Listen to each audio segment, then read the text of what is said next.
पौड़ी जिले में देर शाम से मौसम ने अचानक करवट ले ली है। आसमान में छाए बादलों के बीच तेज बारिश का सिलसिला शुरू हो गया, जो मंगलवार तक जारी रहा। इस लगातार बारिश के कारण पूरे क्षेत्र में तापमान में अचानक गिरावट दर्ज की गई। बारिश के चलते खासकर पहाड़ी इलाकों में मौसम सुहावना हो गया है। दिन भर ठंडी हवाएं चलती रही, जिससे लोगों को हल्की ठिठुरन भी महसूस होने लगी है। तापमान में आई गिरावट ने स्कूली बच्चों और बुजुर्गों को खासा प्रभावित किया है। बच्चे जहाँ ठंड के कारण स्कूल जाने में असहज महसूस कर रहे हैं, वहीं बुजुर्गों को भी स्वास्थ्य से जुड़ी परेशानियों का सामना भी करना पड़ रहा है।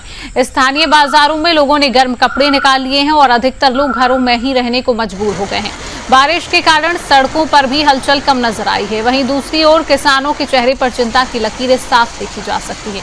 फसलों की कटाई के समय हो रही बारिश से धान जैसी तैयार खड़ी फसल को नुकसान पहुंचने की आशंका है। मौसम विभाग के अनुसार आने वाले कुछ दिनों तक हल्की से मध्यम बारिश का सिलसिला भी जारी रह सकता है। विभाग ने लोगों को मौसम के प्रति सतर्क रहने और बिना जरूरी काम के बाहर न निकलने की सलाह दी है। पौड़ी के लोगों को अब ठंड के असली दौर की शुरुआत का एहसास हो चुका है। मौसम में अचानक आए इस बदलाव ने जहाँ एक ओर ठंड की आहट दे दी है, वहीं दूसरी ओर फसलों को लेकर चिंता भी बढ़ा दी है।